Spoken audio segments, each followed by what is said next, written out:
La fonction recirculation des gaz d'échappement, ou EGR, permet de réduire la teneur en oxyde d'azote des gaz d'échappement.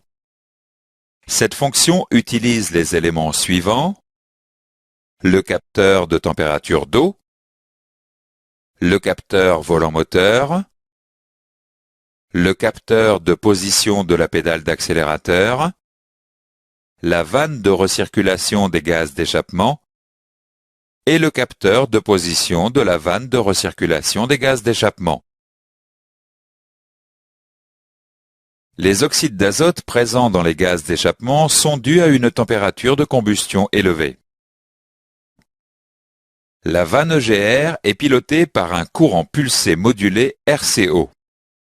En envoyant des gaz d'échappement qui ont déjà brûlé à l'admission, la quantité d'oxygène qui participe à la combustion diminue. La température de combustion est donc moins élevée. La vanne EGR peut se présenter sous les formes suivantes: une soupape actionnée par un électroaimant ou un volet actionné par un moteur électrique.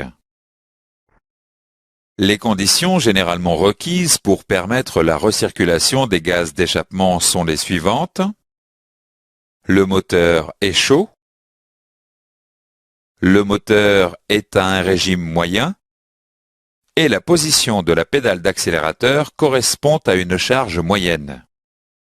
En fonction des différents paramètres, le calculateur détermine un taux de recirculation souhaité. Le calculateur pilote la vanne EGR. Le capteur de position de la vanne EGR transmet la position réelle de la vanne EGR. Le calculateur peut ajuster le pilotage de la vanne. Tout défaut sur les éléments de la fonction recirculation des gaz d'échappement entraîne une inhibition de la fonction. Monté après le filtre à air, le débitmètre mesure la masse d'air frais aspiré par le moteur.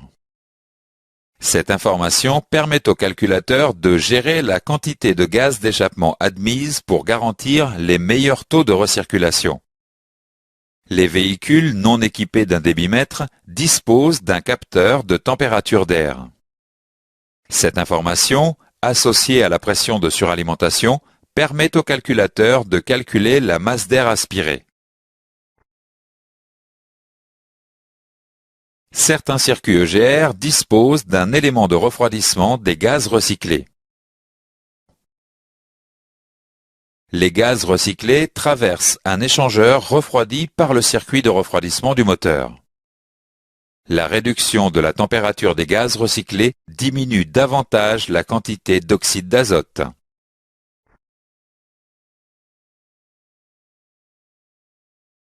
Certains systèmes utilisent un volet bypass. Selon les conditions de température, ce volet oriente les gaz recyclés à travers le refroidisseur ou directement à l'admission. Durant la montée en température du moteur, les gaz recyclés ne sont pas refroidis. En effet, la température élevée des gaz recyclés accélère la montée en température du moteur. Une fois le seuil de température atteint,